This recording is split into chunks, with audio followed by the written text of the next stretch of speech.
এই যে তোমাদের মিঠাই, খুব শরীর খারাপ, কাশি হচ্ছে। এই যে মিঠাইয়ের ব্রেকফাস্ট সকালের ওটস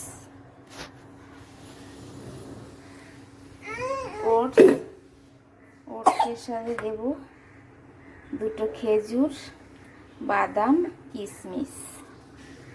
আর এর সাথে গরুর দুধ দিতাম, কিন্তু মিঠাইয়ের কাশি হয়েছে, গরুর দুধ দেবো না, কলাও দেবো না।